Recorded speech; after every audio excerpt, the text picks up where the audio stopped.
Good morning students. आज हमारा chapter number 4 का वीडियो नंबर 2। अपना चैप्टर चल रहा था मांग की लोच।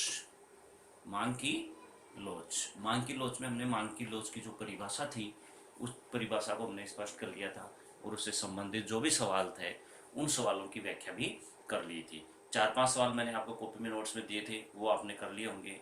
ठीक है, एक बार फिर रिपीट कर देता हूँ कि मांग की लोच की परिभाषा क्या होती है कि किसी वस्तु की कीमत में आनुपातिक परिवर्तन होने के फलस्वरूप उस वस्तु की मांग मात्रा में होने वाले आनुपातिक परिवर्तन अर्थात प्रतिक्रियात्मकता के अंश को मांग की लोच कहते हैं। मांग की लोच का तात्पर्य मांग की कीमत लोच से लगाया जाता है। इससे संबंधित फॉर्मूला मैंने बता दिया था, कैसे फॉर्मूले को डिराइव करते हैं वो मैंने बता दिया था। ठीक है, इससे संबंधित सवाल थे वो मैंने करवा दिए थे। आज का जो वीडियो है इस वीडियो में है कि मांग की लोच की श्रेणियां। मांग की लोच की श्रेणियां कि मांग की लोच होती तो है लेकिन इसकी श्रेणियां कितनी होती है। तो मांग की लोच जो है, मांग की लोच की मुख्य रूप से 5 श्रेणियां होती है। मांग की लोच की मुख्य रूप से 5 श्रेणियां होती है।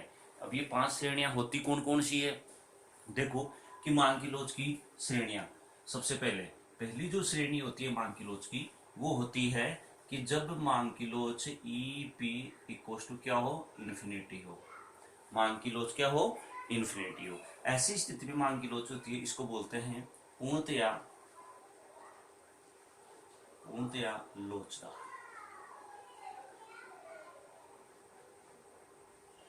पूर्णतया लोचदार या फिर इसको बोलते हैं अनंत लोचदार।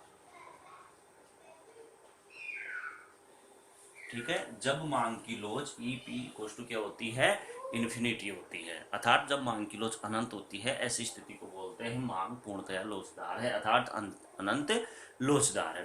दूसरी जो इसकी श्रेणी है वो होती है कि ई पी ग्रेटर देन 1, यानी जब मांग की लोच अनंत से कम हो और 1 से अधिक हो।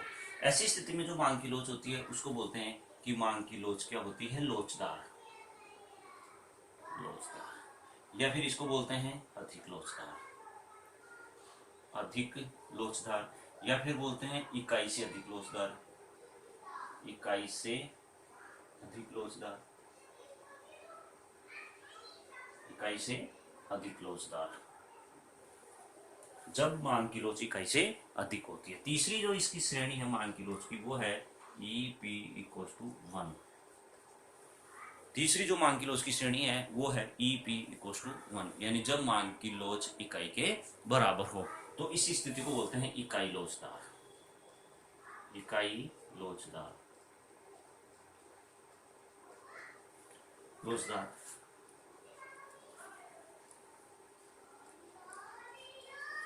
चौथी जो स्थिति होती है वो होती है इकाई से कम यानी बेलोचदार, यानी इकाई से 1 से कम होगी और 0 से अधिक होगी, तो ऐसी स्थिति को बोलते हैं बेलोचदार।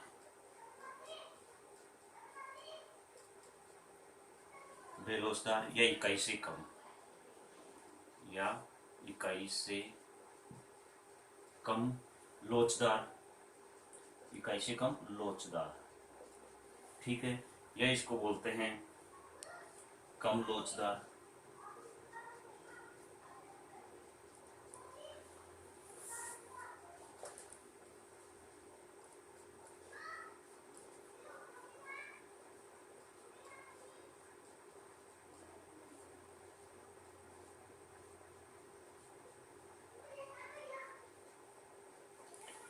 ये 5 श्रेणियां होती है मांग की लोच की। मुख्य रूप से 5 श्रेणियां होती है। ई पी इक्वल टू क्या होगी, अनंत होगी, जिसको पूर्णतया लोचदार की स्थिति कहते हैं, या इसको अनंत लोचदार की स्थिति कहते हैं। दूसरी कंडीशन है कि जब मांग की लोच इकाई से अधिक हो अर्थात अनंत से कम और इकाई से अधिक हो, तो ऐसी स्थिति में मांग की लोच लोचदार, अधिक लोचदार या इकाई से अधिक लोचदार कहते हैं। तीसरी स्थिति है कि जब मांग की लोच क्या हो, इकाई के बराबर हो, तो इसे बोलते हैं इकाई लोचदार। ठीक है, ऐसी स्थिति में जो मांग वक्र बनता है वो आयताकार अति परिवैल्य प्रकार का बनता है। चौथी जो स्थिति है वो ई पी लेस देन 1 यानी बेलोचदार की स्थिति, इकाई से कम लोचदार या कम लोचदार। ठीक है, यानी ई पी लेस देन 1 यानी 1 से तो कम है और 0 से अधिक है।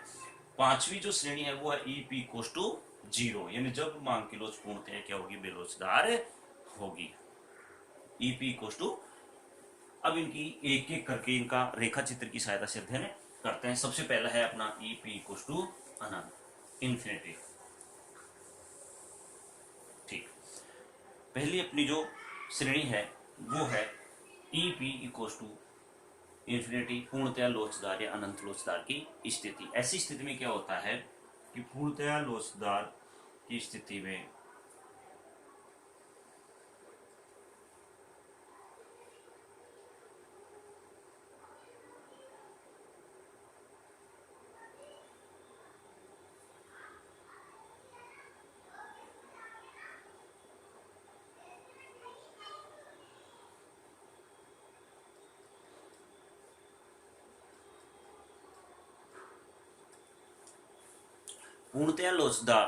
पूर्णतया लोचदार मांग की स्थिति में जो मांग वक्र होता है वो एक्स अक्ष के समानांतर होता है।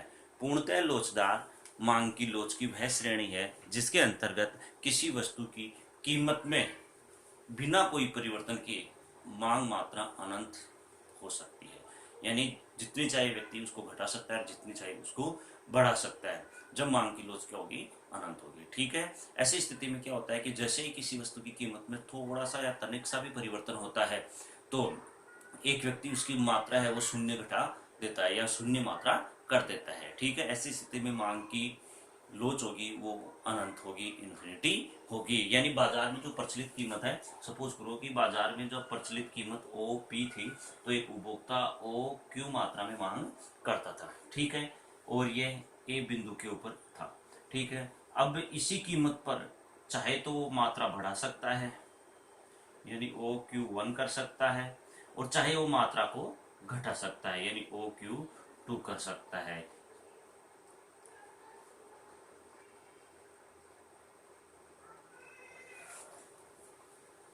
चाहे तो वो मात्रा को बढ़ा सकता है और चाहे वो वस्तु की मात्रा को घटा सकता है, यानी कीमत में किसी प्रकार का कोई परिवर्तन नहीं होगा। यानी पूर्णतः लोचदार मांग उसी स्थिति को कहते हैं जहां पर प्रचलित कीमतों पर वस्तु की मांग क्या होती है, अनंत होती है।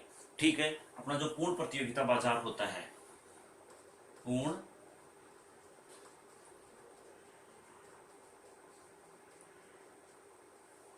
पूर्ण प्रतियोगिता बाजार, पूर्ण प्रतियोगिता बाजार ये एक बाजार का प्रकार है। ठीक है, तो पूर्ण प्रतियोगिता बाजार में जो अपना मांग वक्र होता है वो एक्स एक्स के समानांतर होता है, और पूर्ण प्रतियोगिता बाजार में मांग की कीमत लोच होती है वो अनंत होती है। इस चीज़ का खास ध्यान रखें। आगे वाले चैप्टर में 10 से 11 चैप्टर कौन सा है, उसमें पूर्ण प्रतियोगिता बाजार है, उसमें उसका मांग वक्र सारी स्थिति स्पष्ट होगी। ये था कि जब मांग की लोच क्या होगी, अनंत होगी, पूर्णतः लोचदार होगी, अनंत लोचदार होगी। पहली मांग की लोच की ये श्रेणी है। दूसरी जो मांग की लोच की श्रेणी है वो है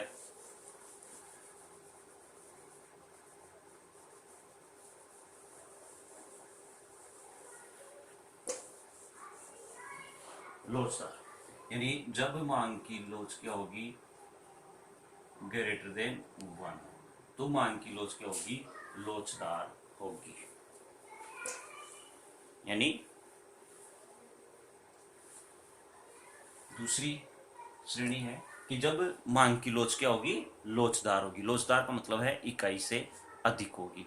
तो ये स्थिति कब होती है, यानी कि जब किसी वस्तु की कीमत में परिवर्तन होने के फलस्वरूप उस वस्तु की मांग मात्रा में अधिक परिवर्तन होता है, अर्थात कीमत में जो आनुपातिक परिवर्तन होता है उस आनुपातिक परिवर्तन की तुलना में मांग मात्रा में अधिक आनुपातिक परिवर्तन होता है, तो उसे मांग की लोच मांग की लोच की लोचदार श्रेणी कहते हैं। और ऐसी स्थिति में जो मांग की लोच होती है वो इकाई से अधिक होती है। मैं लिख के आपको एक बार बता देता हूं कि जब किसी वस्तु की कीमत में आनुपातिक परिवर्तन, यानी कीमत का आनुपातिक परिवर्तन, आनुपातिक परिवर्तन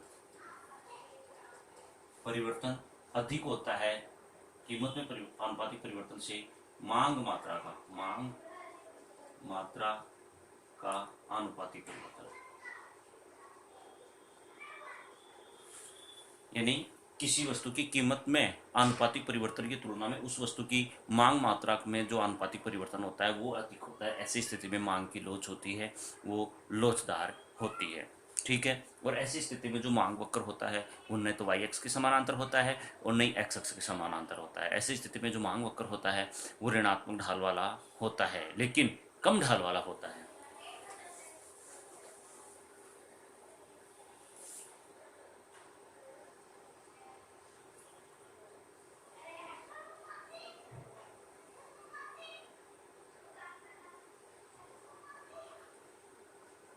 ये पी, वाई एक्स इधर लिखेंगे, कीमत इधर लिखेंगे, मांग एक्स एक्स, ये डी टी मांग वक्र है, ये Q1 है। ठीक है। अब किसी वस्तु की कीमत में आनुपातिक परिवर्तन, सपोज करो कि डेल्टा पी में आनुपातिक परिवर्तन हुआ है, प्रतिशत परिवर्तन हुआ है, और वो कितना हुआ है 10% हुआ है, जिसके फलस्वरूप इस वस्तु की मांग मात्रा में जो आनुपातिक परिवर्तन हुआ है वो 20% हुआ है। ठीक है। यानी जब किसी वस्तु की कीमत में आनुपातिक परिवर्तन होने के फलस्वरूप उस वस्तु की मांग मात्रा में अधिक आनुपातिक परिवर्तन होता है, तो ऐसी स्थिति में जो मांग की लोच होती है वो ई पी ग्रेटर देन 1 होती है, यानी 1 से अधिक होती है। ठीक है। यानी कीमत में कितना प्रतिशत परिवर्तन हुआ 10%, और 10% परिवर्तन से मांग मात्रा में कितना प्रतिशत परिवर्तन हुआ 20%। यानी कीमत में आनुपातिक परिवर्तन की तुलना में मांग मात्रा में अधिक आनुपातिक परिवर्तन हुआ है, तो ऐसी स्थिति में मांग की लोच क्या होगी ग्रेटर देन 1 होगी। इसमें देखो कि जब एक व्यक्ति ओपी कीमत पर OQ1 वस्तु की मात्रा को खरीदता था, लेकिन क्या हुआ कीमत में तनिक सा थोड़ा सा परिवर्तन हुआ, और कीमत में थोड़ा सा परिवर्तन होने से मांग मात्रा में अधिक परिवर्तन हुआ, यानी कीमत क्या हो गई P से घटकर P1 हो गई, और जो मांग मात्रा थी वो Q1 से OQ1 हो गई, OQ1 हो गई। यानी उपभोक्ता किस बिंदु पे आ गया बी बिंदु पे। यानी कीमत में परिवर्तन कितना हुआ ये डेल्टा पी, ये कीमत में परिवर्तन हुआ, और मांग मात्रा में इससे अधिक परिवर्तन हुआ डेल्टा क्यू। ठीक है। यानी डेल्टा पी की तुलना में डेल्टा क्यू क्या है अधिक है, डेल्टा पी की तुलना में डेल्टा क्यू क्या है अधिक है। और यदि वैसे देखें क्षेत्रफल की दृष्टि से तो देखो ओ पी ए और बी की तुलना में ओ P1 बी और क्यू का जो क्षेत्रफल है वो ज्यादा है, अर्थात परिवर्तन ज्यादा है। ऐसी स्थिति में मांग की लोच ग्रेटर देन क्या होगी 1 होगी। ठीक है। दूसरे एक कुलवे विधि के द्वारा इसके अंतर्गत यदि ज्ञात करते हैं तो ये जो विधि होती है इसमें क्या होता है कि जब किसी वस्तु की कीमत घटती है तो इस स्थिति में इस पर किया गया जो कुल एक्सपेंडिचर है वो क्या होता है बढ़ता है, और यदि कीमत बढ़ती है तो इस वस्तु पर किया गया कुल व्यय घटता है। यानी कुल व्यय विधि के द्वारा भी इस मांग की लोच की श्रेणी को ज्ञात कर सकते हैं, अर्थात जब किसी वस्तु की कीमत बढ़ती है तो उस वस्तु पर किया गया कुल व्यय भी घटता है, और जब कीमत घटती है तो इस वस्तु पर किया गया कुल व्यय बढ़ता है, अर्थात किसी वस्तु की कीमत और उसके कुल व्यय में विपरीत संबंध पाया जाता है। आपको ये कॉन्सेप्ट ध्यान रखना होगा कि जब किसी वस्तु की कीमत और उस वस्तु पर किए जाने वाले कुल व्यय में विपरीत संबंध होता है तो मांग की लोच ग्रेटर देन 1 होती है। यहाँ देखो कि जब किसी वस्तु की कीमत घटती है तो उसकी कुल व्यय बढ़ता है, और जब कीमत बढ़ती है तो कुल व्यय घटता है, तो ऐसी स्थिति में जो मांग की लोच होगी वो क्या होगी ग्रेटर देन 1 होगी। ठीक है। ये अपने मांग की लोच की दूसरी श्रेणी थी। ठीक है। दो श्रेणियां होगी ईपी ग्रेटर देन 1 और ईपी इन्फिनिटी। ठीक है। इन्फिनिटी में जो मांग वक्र होता है वो एक्स के समानांतर होता है, और इसमें जो मांग वक्र होता है वो ऋणात्मक ढाल वाला होता है, लेकिन इसका ढाल होता है वो क्या होता है कम होता है। यानी अन्य मांग वक्र यानी जैसे मांग वक्र की मांग की लोच होती है वो लेस देन 1 आएगी, उसका ढाल क्या वो तीव्र होगा। एक चीज और बता दूं आप इसमें ध्यान रखना कि मांग वक्र का ढाल और मांग की लोच में विपरीत संबंध होता है। मांग वक्र का ढाल और मांग की लोच में विपरीत संबंध होता है। मांग वक्र का ढाल जितना कम होगा मांग की लोच उतनी ही अधिक होगी, अर्थात मांग वक्र का ढाल अनंत होने पर मांग की लोच शून्य होगी, और मांग वक्र का ढाल शून्य होने पर मांग की लोच क्या होगी अनंत होगी। यानी जितना ढाल कम होगा मांग की लोच उतनी ही अधिक होगी, और जितना ढाल तीव्र होगा मांग की लोच उतनी ही अधिक होगी। ये चीजें आपको ध्यान रखनी है। ये कॉन्सेप्ट आपको बहुत इंपॉर्टेंट है और लैब में बहुत काम आएगा इकोनॉमिक्स में, मांग वक्र का ढाल और मांग की लोच में संबंध। अगली जो अपनी श्रेणी है वो है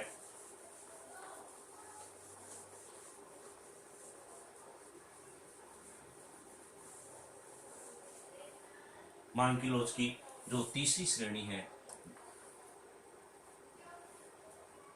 वीडियो ज़्यादा लंबा हो जाएगा, इसलिए तीसरी जो श्रेणी है इसका डिस्कशन अगले वीडियो में देखेंगे। ठीक है, ये वीडियो नंबर 2 था चैप्टर नंबर 4 का। आगे वाला वीडियो आएगा वो मांग की लोच की जो श्रेणियाँ हैं उसी से संबंधित आएगा। ठीक है, आप आज के लिए इतना ही।